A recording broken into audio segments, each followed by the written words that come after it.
All right, welcome to the deep dive. We're jumping into a stack of documents you've sent our way today, focused squarely on the village of Maywood. That's right. We'll be unpacking everything related to the village manager and a lot of the recent activity happening in local government there. Yeah, the source material we have is pretty comprehensive. There's this briefing document from the Coalition for Accountability, a CFA, and it even points to a podcast. Okay.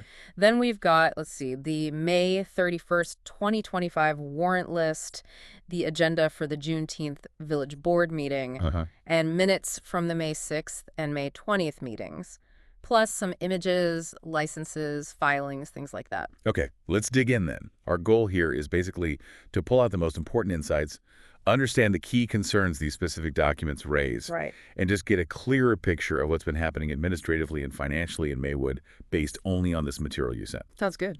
Let's start with the person who seems central to a lot of this discussion, Village Manager Francis M. Frank Torres. Okay. So, according to the sources, Mr. Torres was formally appointed village manager back on May 9th, 2024. That was through Resolution R 2024-17. And what do the documents tell us about his compensation, his responsibilities? Well, his employment agreement, which is cited in the sources, sets his annual base salary at $140,000. Okay. And then later that year, October 4th, 2024, he was also appointed budget officer. So that puts him in charge of making sure important financial documents get filed on time with the state. And the village code itself, it lays out specific qualifications for that manager role, doesn't it? It does, yeah. The sources mention the code requires either a bachelor's plus a relevant master's degree and at least 5 years in government management, or alternatively, at least 7 years of management experience specifically within government. Gotcha. And the resume points noted in the source material, they show he was assistant village manager right there in Maywood before this. Correct. He apparently started that role September 18th, 2023. And before that, the documents mention he was executive director of the Summit Park District for about 6 years, roughly September 2017 to September 2023. So the background seems to include relevant roles. Based on what's in the documents, yes. Yeah. Municipal and government administration. Now let's zoom in a bit on that employment agreement because the sources raise some specific questions about whether its terms are being met. One of the first things the CFA flags is residency. Right. The agreement, as referenced in that briefing document, requires the village manager to live within 15 miles of the village boundary. Pretty standard clause, often. And what did the sources find when they looked into where Mr. Torres actually resides? They state his address is 75515 Country Lane in Darien, Illinois. And according to their measurements cited in the document, that address is 15.5 miles from the village hall. So just over that limit. Yeah, so the sources point that out as an apparent discrepancy, just slightly outside that required 15-mile radius stated in his contract. Okay, that's a pretty direct point of concern raised there. What about professional conduct? Standards. ICMA comes up. Yes, the International City-County Management Association, ICMA. The sources mention the employment agreement requires him to adhere to their code of ethics. Which is a specific code of conduct for local government managers. Exactly. And the CFA, they submitted Freedom of Information Act requests, FOIA requests, asking, did Mr. Torres submit a complete application for ICMA membership? Is he maintaining that membership? And importantly, is he actually abiding by that code of ethics? And the documents connect this to professional development too, right? Mm-hmm. Mentioning ICMA credentialing requires ongoing learning. It does. And related to that, the CFA's FOIA requests also ask for information about any seminars or conferences Mr. Torres attended using village funds. What were the costs involved? Okay, now here's an area that gets quite a bit of focus in the sources. Mm-hmm. Outside employment. The agreement, according to these documents, requires prior approval from the village board for any outside work. And this is where the sources bring in information, apparently from the Illinois Department of Financial and Professional Regulation. They state that if Francis M. Torres holds an active license as a real estate broker. Active right now. Yes. License number 475142241, issued back in 2012, expires April 2026. And it shows his brokerage as RE/MAX Market. And the question the CFA raised via FOIA was whether he got that required approval from the village to keep doing that real estate work while serving as village manager. That's the core question highlighted in the documents, yes. And do the sources give examples of this activity? They do. They detail a specific property transaction in Chicago on South Neva Avenue. According to Cook County records mentioned in the briefing, Francis M. Torres bought this property in 2022. Okay. And then it was sold via something called the Francis M. Torres Trust in February 2024 for $375,000. And there's a business connection to that address, too. Yes, the sources include a filing from the Illinois Secretary of State that lists a Frank M. Torres as a manager for an entity called XTX Consulting LLC. XTX Consult. Right. Organized May 31st, 2023, and its principal place of business is listed at that same S. Neva address in Chicago. The source presents this as, more evidence of the kind of real estate and business activities they're questioning relative to that outside employment clause. Interesting. The documents also try to sort of connect some dots regarding Mr. Torres's past employment.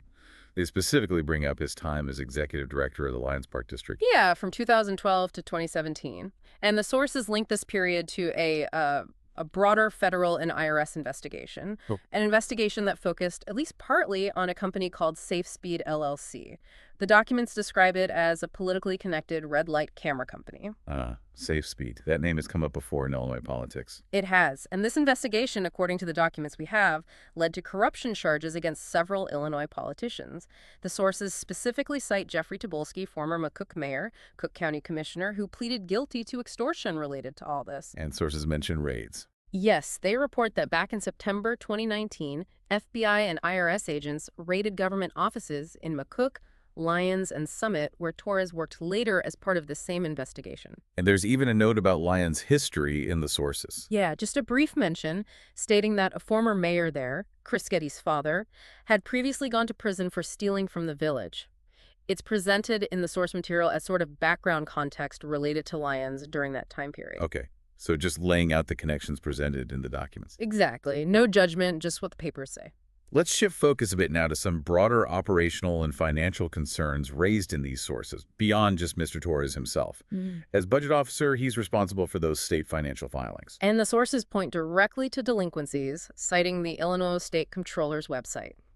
They state the village's 2023 annual financial report, the AFR, was filed late April 30th, 2024. Okay, late. But maybe more significantly, the 2024 AFR, which was due October 27th, 2024. The sources say it hadn't been filed at all as of when this material was put together. Wow. Okay. And on top of that, required annual TIF reports, tax increment financing reports. They apparently haven't been filed since 2023. And the village manager is the TIF administrator responsible for those. So multiple overdue financial reports. That seems significant for transparency and compliance. Definitely raises questions from a financial oversight perspective based on the sources. What about performance reviews? His contract mentioned those. It did. Specified reviews were supposed to happen in December 2024 and April 2025. The CFA's FOIA requests asked directly, did that December review actually happen? When is the April one scheduled? And is a bonus even warranted if there hasn't been a satisfactory review? The sources also touch on how internal complaints have been handled. There was a specific incident mentioned from February 2025. Yes, February 28th, 2025. The documents describe an incident involving alleged verbal threats and also a village employee named Xavier Doyle reportedly having campaign signs while on village time. Trustee Peppers is noted in the material as reporting this under the heading Toxic Work Environment Safety Concerns. And the criticism highlighted in the sources is aimed at the village manager, Mr. Torres, for what they describe as a delay in getting that incident investigated. And sticking with employees in politics, the sources detail some concerns about alleged political activities by village staff more broadly. Right. The documents report worries that employees like Xavier Doyle, who's in community engagement, and Juan Vinny Miguel in code enforcement were allegedly doing political work for Mayor Booker's Maywood Together party. Wall on the clock. Potentially, yes. While they were supposed to be working for the village. The sources mention this may violate the State Officials and Employees Ethics Act, which the village has adopted. And details. They note Mr. Doyle was actually a candidate for the library board, and Mr. Miguel, who the sources state was hired by Mr. Torres, allegedly campaigned while he was on medical leave from his village job. There's also a claim in the sources about misinformation related to a ballot question. Yes, the documents allege that Mayor Booker and the Maywood Together party spread misinformation about a referendum question concerning the village's form of government. And, according to these sources, the village attorneys reportedly warned against doing that. Interesting. And speaking of campaigns and online presence, there was that detail about a website domain name. Oh, right. The website www.maywoodforwardtogether.com registered March 13th, 2025. The sources note it links to other sites created by Mayor Booker, but the official administrative and technical contact listed for the domain ownership is Village of Maywood. The village itself. That's what the source states, yeah, which they present as raising questions given the website's apparent political nature. And one last point on transparency. The sources kind of walk through the timeline for getting information via FOIA about the village manager. Yeah, that request specifically for Mr. Torres's ICMA information, submitted April 14th, 2025, acknowledged April 22nd, but then, according to the source, the deputy clerk, Nikita Kornegay, granted an extension until May 6. And the reason given? The reason cited was that fulfilling the request would be unduly burdening operations. The sources present this timeline as potentially showing delays in providing public info. Okay, let's turn now to that June 10th, 2025 Village Board meeting agenda and the minutes from the May meetings. That Juneteenth agenda seems to involve some pretty large sums of money. It certainly does. The agenda highlights a finance report with expenditures over $1.1 million, and then the warrant list, that's the list of bills up for payment covering just May 1st to 31st, totals over $2.8 million. Wow, $2.8 million in 1 month warrants. Yeah, it's a significant amount of village funds listed for approval there. And the agenda overview provided by the CFA noted something was missing. Yes, it pointed out that the usual monthly department reports and the trustee committee reports weren't included in the agenda packet provided for that meeting. The documents also dig into specific questions about how the village buys things, procurement, and payments to certain vendors. Right. The CFA noted payments going to an individual, Francisco Alvarez, for police station remodeling. They observed this work seemed similar to work previously invoiced by a company called F&J Dimensions. Okay. And the CFA started they couldn't find F&J Dimensions registered with the Illinois Secretary of State or licensed to do business in Maywood. So that raised questions for them about licensing, permits, and also why bid waivers might have been used, meaning they didn't do the standard competitive bid process. Giving the bidding process. And there was another vendor payment flagged. Yes, to a company called One Operations Service System, LLC, based out of LaGrange, for site cleanup services. Again, the CFA reported they couldn't find this LLC registered with the Illinois Secretary of State. And a potential connection. The sources also highlight that the business address listed on the invoice is owned by Juan L. Miguel, who they identify as the father of Juan Vinny Miguel, the village's code enforcement officer. So the sources present that as raising potential questions about vendor relationships. Got it. Now, that Juneteenth agenda also had a proposed budget amendment. What did the sources say about that? It sounded pretty significant. Very significant, according to the CFA overview. It proposed creating several new positions and even whole departments. Like what? For instance, it included funding for 2 new Parks and Rec positions, salaries and benefits estimated around $186,000. Parks and Rec. But didn't the sources mention? Exactly. The sources point out this is notable because a past referendum actually discontinued the Parks Department in Maywood. And, they add, the village's own 2023 audit reportedly showed a $1.1 million deficit in the Recreation Fund. So funding new positions in a discontinued department with a deficit. Okay. What else? The amendment also proposed creating a brand new Sustainability and Innovation Department, budgeted around $587,000 for 8 positions. 8 positions. Wow. Plus an executive coordinator spot in the village manager's office, about $74K salary, and 2 new community engagement positions, totaling roughly $130,000 in salary. And there was an ordinance tied to this. Yes, also on the agenda, an ordinance to officially change the title of the Director of Community Development to Director of Sustainability and Innovation, aligning with that new proposed department. Okay. The agenda and that May 31st warrant list also confirmed several vehicle purchases using those bid waivers we mentioned. That's right, the documents detail them. A 2024 Chevy Silverado for the village manager's office cost over $54,000. Okay. Another 2024 Chevy Silverado for the fire department, over $46,000. 2 2025 Ford Mavericks for community commercial resource officers, about $31,000 each. And the backup paperwork wasn't always there. According to the agenda overview from the CFA, invoices for some of these specific vehicle purchases were reportedly not included in the agenda packet. And there was another vehicle. For the mayor. Yes, the documents also noted a separate bid waiver purchase listed on the June 10 agenda overview, a 2025 Jeep Grand Cherokee L for the mayor's office, costing over $64,600. 64,000. Okay. What else stood out from that Juneteenth agenda? Anything else major? A few other key things. A proposed ordinance about defining the lowest responsible bidder, which might connect back to those procurement questions we discussed. Right. Status updates on forming 4 new TIF districts, though the sources noted that some required public review and hearing dates were still listed as to be determined. TBD. Yeah. And approval of some pretty significant lawsuit settlements. $25,000 approved for a case, Edwards v. Village, and a really substantial one, $1.5 million approved for Davis et al. V. Village. 1.5 million. Yeah. Okay. And just quickly looking back at the minutes from the May meetings leading up to this. The May 6th meeting minutes, they highlight, it was very short, just 19 minutes, 7:0 to 7:19 p.m. And significantly, the village manager's report, which is usually standard, was absent from that meeting's record. Interesting. The minutes also note that one trustee did mention something about a manager review during that brief meeting. And the May 20th meeting. That was the official swear-in ceremony for the newly elected officials. The minutes just confirm it happened. The new trustees and the village clerk were sworn in by the Cook County clerk. And it notes there were no public comments made that evening.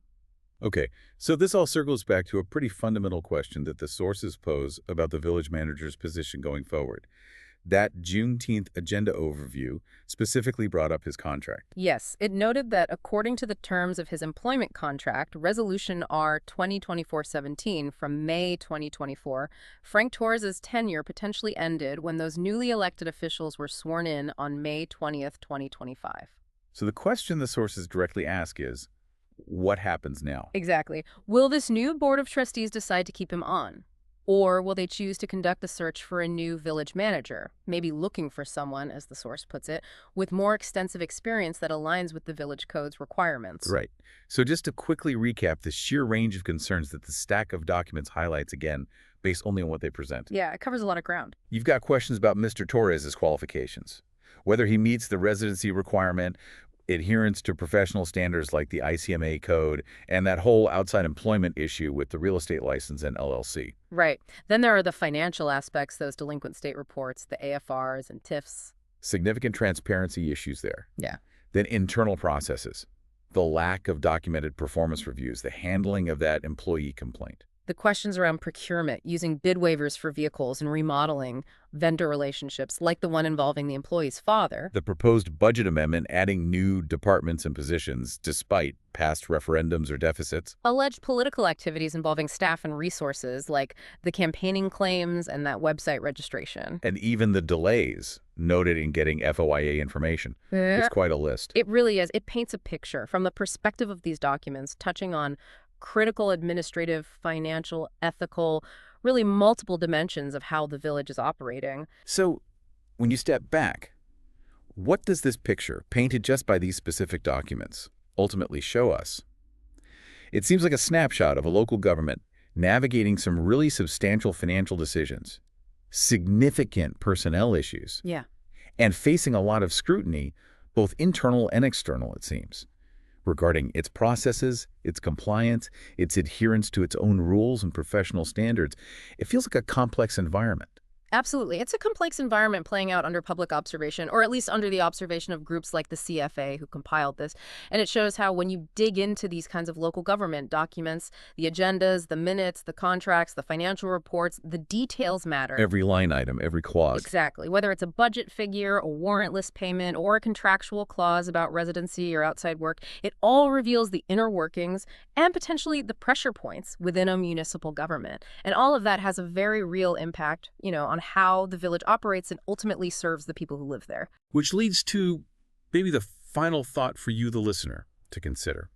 In this world of local government, where accountability and transparency are just so fundamentally important, how do citizens best ensure those standards are actually being met?